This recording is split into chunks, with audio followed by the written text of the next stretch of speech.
Let me ask you something.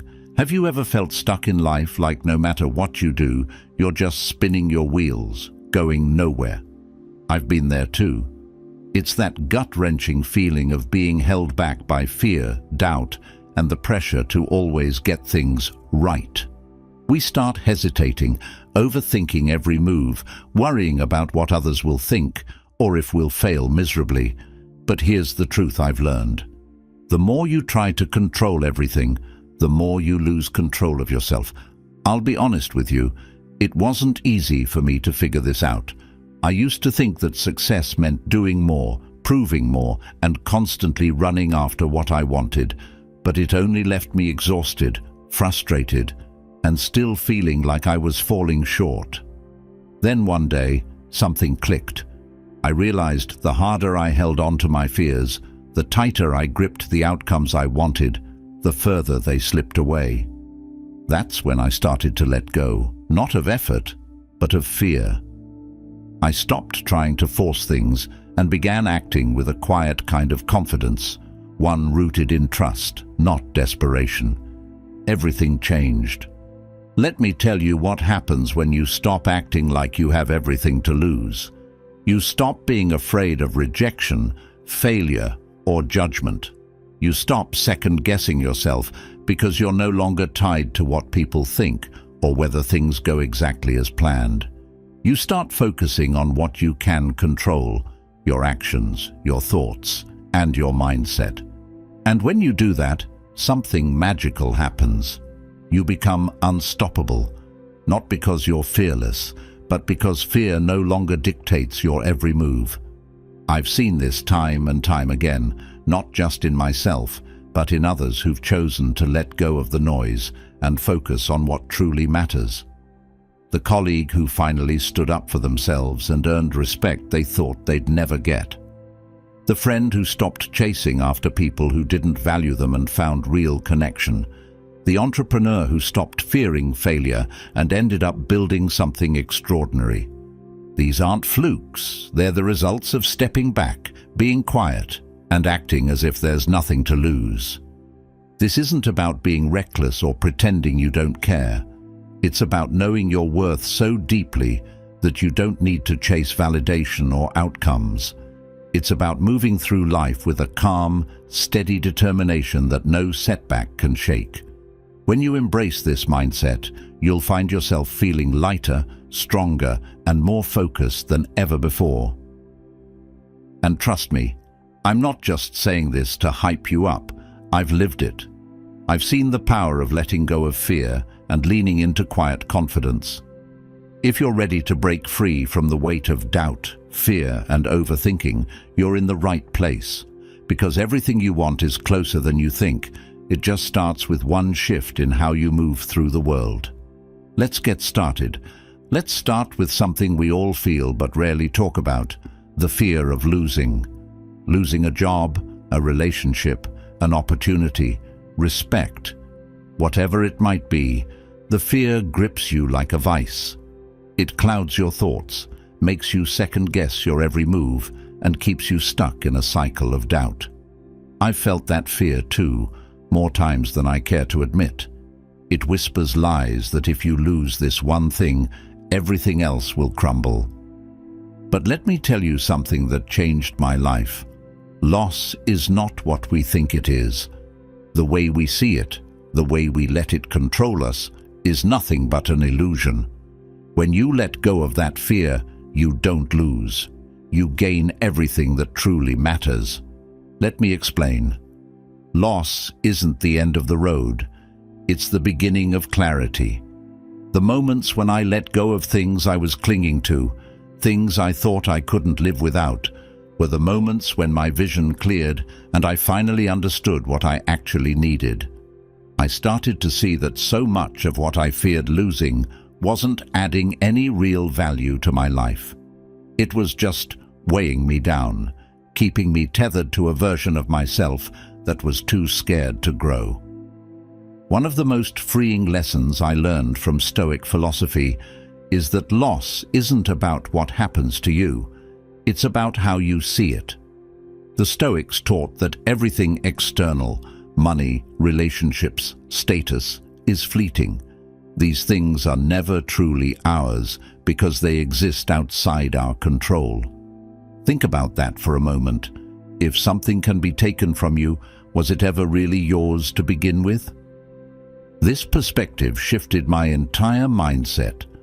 I stopped fighting so hard to hold on to things that weren't within my control, and I started focusing on what I could control: my effort, my mindset, and my response to whatever life throws at me. This doesn't mean you stop caring or detach from life completely. It means you stop letting the fear of loss dictate your choices. When you're no longer paralyzed by the thought of losing, you act with a freedom and confidence that's hard to describe. I've seen it in my own life. There was a time when I was so afraid of failing in a particular job that I started playing it safe. I didn't take risks, I didn't speak up, and I didn't pursue the ideas I believed in because I was terrified of losing the position I had worked so hard to get.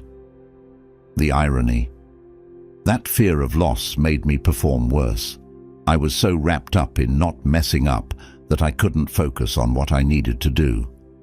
When I finally let go of that fear and told myself, if this doesn't work out, it's not the end of the world, everything changed. I worked with more clarity and confidence than ever before, and the results spoke for themselves. Loss is also a powerful teacher if you let it be. When I think back to the most painful losses in my life, friendships that ended, opportunities that slipped away, even failures that stung deeply, I realize now that those moments shaped me in ways success never could. Every loss taught me something about myself, what I value, what I'm capable of, and where I need to grow. The Stoics understood this well. They didn't just accept loss. They saw it as an opportunity to build resilience and wisdom. Marcus Aurelius wrote, "Loss is nothing else but change, and change is nature's delight." Let that sink in. Loss isn't the enemy. It's part of life's natural rhythm. When you resist it, you suffer. When you embrace it, you grow. There's another layer to this, the fear of rejection. I know how paralyzing that can be. You don't speak up in meetings because you're afraid your ideas will be dismissed. You don't pursue that relationship because you fear the other person might not feel the same way. You stay silent, you stay small, and you convince yourself it's better to avoid the risk. But rejection isn't the end of the story. It's just a chapter. Every time I faced rejection, I gained clarity. I learned what wasn't meant for me and where I needed to pivot. And here's the kicker: the things I feared losing or being rejected from, most of them weren't as important as I thought they were. When you reframe loss as a mental construct, something incredible happens. You stop acting out of fear and start acting with purpose. The clarity that comes from letting go is like flipping on a light switch in a dark room. You see opportunities you missed before because you were too focused on what you might lose. You start taking bolder steps because you're no longer tied to the outcomes. You realize that the worst-case scenario isn't as terrifying as you made it out to be. Stoicism also taught me the power of being present. When you're consumed by the fear of loss, you're not living in the moment. You're stuck in a future that hasn't even happened yet. I've caught myself doing this so many times, worrying about what might go wrong, obsessing over every little detail to avoid failure, and completely missing the beauty of what's right in front of me. The Stoics remind us to focus on the now because that's all we truly have. The more I practice this, the less hold fear had on me. I started making decisions based on what felt right in the moment, not what might happen down the line, and it made all the difference. Letting go doesn't mean giving up. It means shifting your energy from what you can't control to what you can. It's about trusting that even if things don't go the way you planned, you'll be okay. In fact, you'll be better than okay. You'll be stronger, wiser, and freer. When you let go of the illusion of loss, you're not left with nothing. You're left with clarity, confidence, and the ability to act with purpose. If there's one thing I want you to take away from this, it's this. The fear of loss is holding you back more than the loss itself ever could. Break free from that fear, and you'll unlock a level of freedom and potential you didn't even know you had. Trust me, I've been there, and I can tell you with absolute certainty, it's worth it. Let go, and you'll see for yourself. Letting go of the fear of loss changes everything. It clears your mind, sharpens your focus, and frees you to act without hesitation. But here's the next crucial step. Once you've embraced this freedom, what you do with it matters even more. Words can only take you so far. Promises can only hold so much weight. What truly shapes your life, your relationships, and your success is action. Consistent, quiet, and determined action.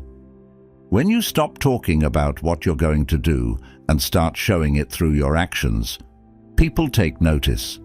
Not just others, but you begin to trust yourself more deeply. This principle wasn't easy for me to learn. There were times when I thought explaining myself, justifying my choices, or making grand promises would somehow make things happen. I was wrong. It wasn't until I embraced the power of action over words that I started to see real, lasting changes in my life. This isn't about staying silent for the sake of it or pretending you're indifferent. It's about building a strength that doesn't need constant validation. Let's talk about how this silent strength transforms your life in ways words never could. The first thing I've noticed is how much clearer my mind becomes when I stop focusing on what to say and instead focus on what to do. Words, especially when overused, tend to clutter the mind. You start worrying about whether you've said the right thing, if people understood you, or if you've explained yourself enough. It's exhausting, but when you shift your energy toward action, all that noise fades away. I've learned that when I act decisively, I don't have to explain myself because the results speak louder than anything I could say. This clarity isn't just liberating, it's incredibly effective. People notice actions. They see consistency, dedication, and results, and that earns more respect than words ever could. Actions also build credibility, not just with others, but with yourself. Have you ever noticed how easy it is to say you'll do something, but how hard it can be to follow through? I've been there. I used to make promises, big and small, and then struggle to keep them. The more this happened, the less I trusted my own word. It wasn't that I was lying, it was that I underestimated the power of consistency. But when I started focusing on doing rather than saying, everything changed. Every small action I followed through on became a building block of self-trust. The more I acted, the more confident I became in my ability to meet my goals. And this confidence didn't just affect me, it impacted how others saw me too. Quiet determination is another aspect of this strength that's often overlooked. In a world where everyone seems to be shouting for attention, there's something incredibly powerful about staying steady and focused. I've found that when I resist the urge to broadcast my plans or defend my choices, I have more energy to put into what really matters: execution. People who talk a lot about their goals often fall into the trap of seeking validation before they've even started. They want others to approve, to cheer them on, or to confirm they're on the right path. But here's the thing: you don't need permission to live your life. The less you talk about what you're going to do, the more time and energy you have to actually do it. Stoic philosophy emphasizes this idea beautifully. Marcus Aurelius reminds us to focus on what's within our control, our actions, not the perceptions of others. When you act with quiet strength, you detach yourself from the need for external validation. You're not doing things to impress others or to prove a point. You're doing them because they align with your values and goals. This kind of focus is incredibly grounding. It keeps you centered and ensures that your energy is spent where it counts. This approach also brings an unexpected benefit: inner peace. When you stop relying on words to bridge gaps or fix misunderstandings, you realize how much quieter your mind becomes. I've experienced this firsthand in my relationships. There were times when I felt the need to over-explain myself in disagreements, thinking that more words would lead to understanding. But the more I talked, the more tension it created. It wasn't until I started showing through actions, whether it was being present, consistent, or simply following through on what I said I would do, that things began to shift. Actions don't just speak louder, they speak clearer. They leave no room for misinterpretation, and they have a way of cutting through noise to reveal what really matters. Another powerful aspect of silent strength is the way it cultivates focus. When you let your actions do the talking, you naturally start prioritizing what's important. Words can scatter your attention, pulling you in too many directions at once. But action demands clarity. You have to decide what steps to take, where to direct your energy, and what truly matters in the moment. This focus not only helps you achieve your goals more effectively, but also deepens your connection with yourself. You start to feel more aligned with your purpose because your actions reflect your intentions. The ripple effect of this kind of strength is profound. People notice when you're consistent, reliable, and focused. They may not say it, but they respect it. And that respect isn't just external, it's internal too. I've found that the more I live by this principle, the more I respect myself. There's something deeply satisfying about knowing you're doing the work, even if no one else sees it yet. It builds a kind of resilience that can't be shaken because it comes from within. There's one last piece to this puzzle that's worth mentioning: patience. Silent strength isn't about instant results. It's about trusting the process and understanding that meaningful change takes time. This was a hard lesson for me to learn. I used to feel frustrated when my efforts didn't immediately pay off. But over time, I realized that the most significant achievements in my life were the result of consistent, quiet effort over months or even years. The key is to keep going, even when no one is watching, even when it feels like nothing is happening. Because the truth is, every small step you take adds up. Every action builds on the last, creating a foundation that's unshakable. When you stop relying on words and start living through action, you'll notice a shift, not just in how others see you, but in how you see yourself. There's a confidence that comes from knowing you're doing the work, staying focused, and moving forward without needing applause or validation.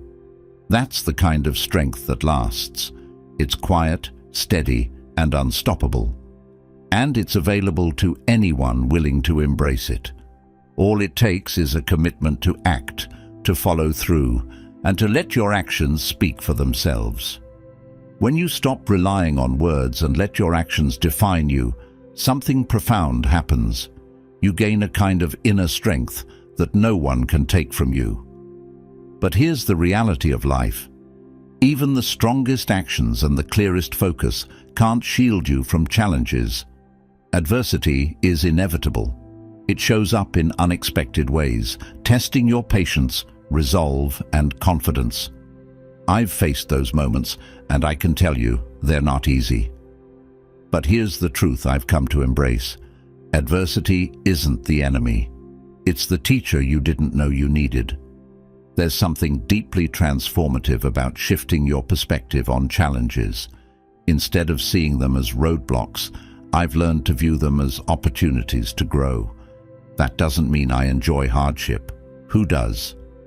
But I've realized that the discomfort, the risk, the moments when everything feels like it's falling apart, those are the times when we have the chance to become better versions of ourselves. Let's explore how to embrace those moments and use them as catalysts for growth. Fear is often the first thing that stands in our way when adversity strikes. It's that sinking feeling in your stomach, the voice in your head telling you to back down, the urge to stay in your comfort zone where everything feels safe. I've felt that fear more times than I can count, but I've also learned that fear itself isn't the problem. It's how we respond to it. Fear is a natural reaction to uncertainty, but it doesn't have to control you. The Stoics taught that we have power over our minds, even when we don't have power over the events around us. That idea changed how I approach fear. Instead of trying to avoid it, I've learned to lean into it. When I feel fear, I see it as a signal that I'm stepping into something meaningful. Fear means growth is possible. One of the ways I've confronted fear is by reframing discomfort. Discomfort often feels unbearable in the moment. It's that awkward conversation you don't want to have, the risk you don't want to take, or the failure you're terrified of experiencing. But here's what I've realized. Discomfort is temporary, and the growth it brings lasts forever. Every time I've pushed myself to step outside my comfort zone, I've come out stronger on the other side. Whether it was speaking up in a room full of people who intimidated me or making a tough decision that felt risky, the act of facing discomfort head-on built a kind of resilience I didn't know I had. Adversity also has a way of revealing what we're truly capable of. It strips away the distractions and forces us to focus on what matters. I remember a time when I faced what felt like an insurmountable challenge in my career. Everything I had worked for seemed to be on the line, and I didn't know if I had what it took to make it through. But in those moments of doubt, I discovered strength I didn't know I had. I stopped worrying about what might happen and focused on what I could do in that moment. It wasn't about winning or losing, it was about showing up, doing the work, and refusing to quit. Looking back, I realized that challenge shaped me in ways success never could. Risk is another element of adversity that often holds us back. We fear taking chances because we don't know if it will pay off. But here's what I've learned. Risk and reward are inseparable. You can't grow, achieve, or create something meaningful without taking risks. The key is to take calculated risks, ones that align with your values and goals. I've taken risks that didn't work out, and yes, it stung, but those experiences taught me lessons I couldn't have learned any other way. Every risk I've taken has added to my understanding of what works, what doesn't, and what I'm capable of. Adversity also teaches you to adapt. Life rarely goes according to plan, and the sooner you accept that, the better. I used to get frustrated when things didn't go the way I envisioned, but over time I realized that adaptability is one of the most valuable skills you can have. When things fall apart, it's an opportunity to pivot, to find a new path, and to discover solutions you wouldn't have considered otherwise. Some of my best decisions came from moments when I had no choice but to adapt. One of the most surprising gifts of adversity is the way it deepens your gratitude. When things are easy, it's tempting to take them for granted. But when you've faced hardship and come out the other side, you develop a deeper appreciation for what you have. I've found that even in the most challenging times, there's always something to be grateful for, a lesson learned, a new perspective, or even just the strength to keep going. Gratitude doesn't erase the difficulty, but it gives you a foundation to stand on when everything else feels shaky. Adversity also builds connection. When you share your struggles with others or witness their resilience, it creates a bond that's hard to replicate in easier times. I've experienced this in my own relationships. Some of the strongest connections I have were forged in moments of shared hardship. There's something powerful about facing adversity together and coming out stronger on the other side. Adversity reminds us of what's truly important. It strips away the noise and helps us focus on our values. When you're in the middle of a challenge, you start to see what really matters: your health, your relationships, your integrity. It's a kind of clarity that's hard to find when everything is going smoothly. I've had moments when I realized that the things I was so worried about losing didn't matter as much as I thought they did. Adversity has a way of putting things into perspective, helping you let go of what doesn't serve you and focus on what does. When you embrace adversity as a catalyst for growth, it stops being something to fear and starts being something to value.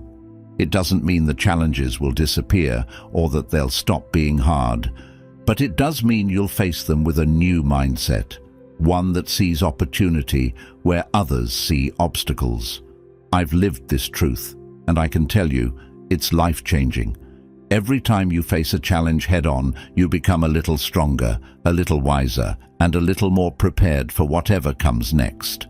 That's the power of living beyond fear. Adversity teaches you to adapt, grow, and strengthen your resolve. But once you've faced challenges and learned to embrace discomfort, another question arises: how do you continue to act without letting the results consume you? This is where detachment becomes essential.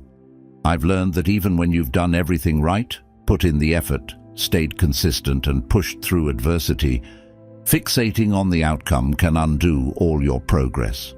When you're attached to results, you set yourself up for anxiety, frustration, and even self-doubt. But when you let go of that attachment, you open the door to freedom, creativity, and success on your own terms. This idea wasn't always clear to me. For a long time, I thought success was all about outcomes: winning the job, achieving the goal, getting the recognition. I believed that if I could control the result, I'd feel validated and fulfilled. But here's the truth: the more I clung to the results, the less joy I found in the process. I became consumed by what-if questions. What if I fail? What if it doesn't work? What if I'm not enough? These thoughts drained my energy and left me feeling stuck. It wasn't until I shifted my focus from the outcome to the effort itself that I started to feel lighter, more confident, and more creative. Focusing on your efforts rather than the results is one of the most liberating shifts you can make. When you pour your energy into the process, into what you can control, you stop being at the mercy of external factors. This shift isn't about lowering your standards or not caring about success. It's about recognizing that outcomes are often influenced by things outside your control, like timing, circumstances, or other people's decisions. What you can control is the quality of your work, your dedication, and your consistency. When you let go of the need to control the result, you free yourself to do your best work without the constant pressure of what if. One of the most surprising things I discovered when I started practicing detachment is how much more creative I became. When you're not fixated on a specific outcome, your mind opens up to new possibilities. You're willing to take risks, try new approaches, and think outside the box because you're no longer paralyzed by the fear of failure. I've seen this in my own life. The moments when I let go of my rigid expectations were the moments when I came up with my best ideas and solutions. It's as if releasing control over the outcome clears space for inspiration to flow. Detachment also builds resilience. When you're tied to results, every setback feels like a personal failure. But when you focus on your efforts, you start to see challenges as part of the process rather than signs of defeat. This mindset has helped me navigate some of the toughest moments in my life. There were times when things didn't go the way I planned. Projects failed, opportunities slipped away, or relationships ended. In the past, I would have taken these moments as proof that I wasn't good enough. But when I shifted my focus to the effort I put in, I realized that these experiences were valuable lessons, not the end of the road. They taught me to adapt, to keep going, and to trust the process even when the results weren't immediate. Letting go of attachment to outcomes also reduces anxiety. Think about how much stress comes from worrying about things you can't control. I used to spend so much time agonizing over whether something would work out, replaying every scenario in my head. But the more I practiced detachment, the more I realized that my anxiety wasn't helping, it was only holding me back. By focusing on what I could do in the moment, I found a sense of calm and clarity that allowed me to move forward without getting stuck in endless worry. One of the most powerful lessons I've learned from Stoic philosophy is that true success isn't measured by the result, it's measured by the effort. The Stoics believed in doing the right thing for its own sake, not for the reward. This principle has been a game changer for me. When you act with integrity, dedication, and purpose, you can find fulfillment in the process itself, regardless of the outcome. I've started asking myself a simple question whenever I'm working toward a goal. Am I giving this my best effort? If the answer is yes, then I know I'm on the right path, no matter what happens. Another benefit of detachment is that it strengthens your confidence.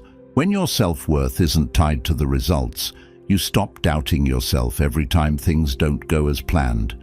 You start to see yourself as capable and resilient because you're no longer measuring your value by external markers of success. I've found that this kind of confidence is unshakable because it comes from within. It's not dependent on whether you succeed or fail.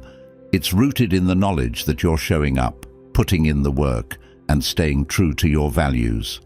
Detachment also allows you to enjoy the journey. When you're fixated on the end goal, it's easy to miss the small wins and meaningful moments along the way. I've fallen into this trap before, constantly chasing the next milestone without appreciating the progress I was making. But when I started focusing on the process, I found so much more joy in the work itself. Every step forward, no matter how small, became something to celebrate. This shift not only made the journey more enjoyable, but also motivated me to keep going. One thing I've come to understand is that detachment isn't about giving up on your goals. It's about approaching them with a sense of trust. Trust in yourself, in the process, and in life itself. When you let go of the need to control the outcome, you create space for things to unfold naturally. This doesn't mean you stop working hard or stop caring. It means you release the tension and pressure that come from trying to force things to happen. In my experience, this sense of trust has led to some of the most rewarding outcomes in my life, ones I couldn't have planned or predicted. Practicing detachment takes time and effort. It's not something you master overnight. But the more you practice, the more you'll notice its benefits. You'll feel less weighed down by stress and more energized to take action. You'll approach challenges with a clearer mind and a stronger sense of purpose.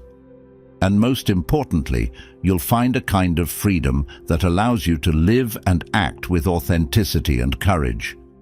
When you focus on your efforts rather than the results, you unlock your true potential. You stop holding yourself back with fear and doubt, and you start moving forward with clarity and confidence.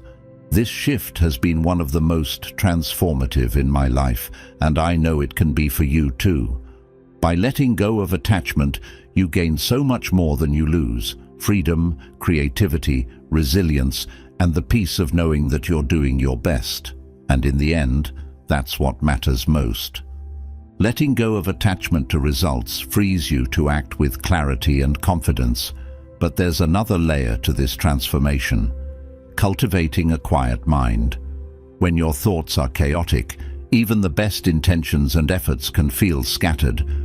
Without inner stillness, it's easy to get lost in overthinking, reacting impulsively, or feeling overwhelmed by the noise of the world. I've been there too, caught in a mental storm where every decision felt harder than it needed to be. But when I started practicing the art of quieting my mind, everything began to shift. I found a level of clarity and focus I didn't know was possible, and it changed how I approached everything in life. Inner stillness doesn't mean emptying your mind completely or ignoring the challenges around you. It's about creating a mental space where clarity can thrive, even in the midst of chaos. For me, this practice started with something simple: learning to pause. There's so much power in stopping even for a moment to take a breath and let your thoughts settle. I used to think I had to rush through decisions, reacting quickly to keep up with everything coming my way. But the more I practiced pausing, the more I realized that clarity often comes in those quiet moments. It's not about avoiding action, it's about preparing yourself to take the right action. When your mind is quiet, you can see things as they are, not as your fears or assumptions make them out to be.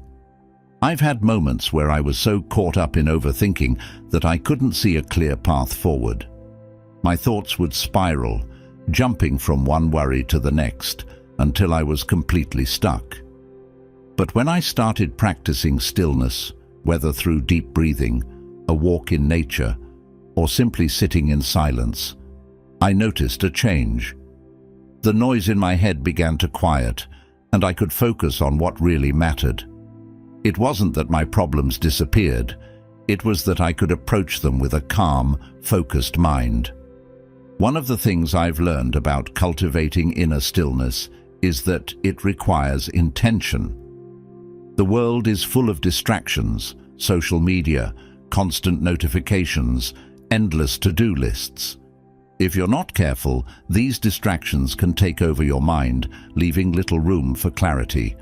I've made it a point to carve out time each day to disconnect from the noise and reconnect with myself. For me, this often looks like journaling in the morning, where I can let my thoughts flow freely without judgment. It's a way of clearing mental clutter, creating space for the kind of clarity that leads to better decisions. Another key to a quiet mind is learning to detach from the opinions and judgments of others. This was a tough one for me. I used to worry so much about what people thought, whether they agreed with my choices or approved of my actions. But the more I practiced inner stillness, the more I realized that external opinions are just noise. They only have power if you let them. When you cultivate a quiet mind, you become less reactive to the world around you. You stop letting other people's voices drown out your own. Inner stillness also helps you respond rather than react. There's a big difference between the two. Reacting is impulsive. It's driven by emotion and often leads to regret. Responding, on the other hand, is thoughtful and intentional. I've noticed that when my mind is calm, I can approach even difficult situations with a sense of balance. Whether it's a heated conversation, a tough decision, or an unexpected setback, I'm able to pause, assess the situation, and respond in a way that aligns with my values. This doesn't mean I always get it right, but it does mean I'm more grounded in my approach. One of the most surprising benefits of inner stillness is the confidence it brings. When your mind is quiet, you can hear your own instincts more clearly. You stop second-guessing yourself at every turn because you trust the decisions you're making. I've experienced this firsthand in moments when I had to make tough calls, whether in my work or personal life. The quiet confidence that comes from a calm mind is unshakable, and it's something no external approval or validation can provide. The Stoics understood the importance of a quiet mind, and their teachings have been a source of inspiration for me. Marcus Aurelius often reflected on the need to remain unshaken by external events, to keep a steady mind no matter what was happening around him. This idea resonates deeply with me because it's not about controlling the world, it's about controlling how you engage with it. A quiet mind allows you to navigate life's chaos with grace and focus. Stillness also creates room for creativity and problem-solving. When your mind is filled with noise, It's hard to think clearly or come up with new ideas, but when you quiet the chatter, you make space for insights and solutions to emerge. I found that some of my best ideas have come in moments of stillness, when I wasn't trying to force them, but simply allowing them to surface naturally. This has been a game changer for me, especially in situations where I felt stuck or unsure of what to do next. Another lesson I've learned is the importance of patience in cultivating a quiet mind. It's not something that happens overnight. There were times when I felt frustrated because my thoughts wouldn't settle or I couldn't find the clarity I was seeking. But over time, I realized that inner stillness is a practice, not a destination. The more you show up for it, the more it becomes a part of who you are. Even on days when my mind feels anything but quiet, I remind myself that the effort is still worth it. Creating a quiet mind doesn't mean ignoring your emotions or pretending challenges don't exist. It means creating a space where you can process those emotions and approach challenges with clarity and strength. I've learned to see inner stillness as a foundation, a steady ground I can return to no matter what's happening in my life. It's not about being perfect, it's about being present. When your mind is quiet, you're better equipped to make decisions that align with your values and goals. You stop reacting to the noise of the world and start responding to what truly matters. This shift has been one of the most powerful transformations in my life, and I know it can be for you too. Inner stillness isn't just a tool. It's a way of being that allows you to navigate life with confidence, clarity, and peace. Let me leave you with this. Life isn't about holding on to control or shouting to be heard. It's about finding the courage to let go of fear, embracing the quiet strength of your actions, and trusting the process even when the outcome is uncertain. When you learn to release the illusion of loss, detach from results, and cultivate a quiet mind, you unlock a version of yourself that's unstoppable. Not because you're louder or more forceful, but because you're centered, focused, and unshaken by life's noise. This isn't just theory. It's a way of living that transforms how you approach challenges, decisions, and even your relationship with yourself. It's not about being perfect or fearless. It's about showing up with intention, letting go of what doesn't serve you, and taking action rooted in clarity and purpose. I know it works because I've lived it, and I know you can too. Now, I want to hear from you. What resonated with you most? What step are you ready to take today to embrace quiet strength and act as if you have nothing to lose? Drop your thoughts in the comments. I'd love to hear your perspective and continue this conversation with you. And if this message hit home for you, don't forget to hit that subscribe button. Together, we're building a community of like-minded individuals who are ready to live with intention, focus, and purpose. Let's keep growing, learning, and becoming the best versions of ourselves, one step at a time. Thank you for being here. Until next time, stay strong, stay focused, and keep moving forward.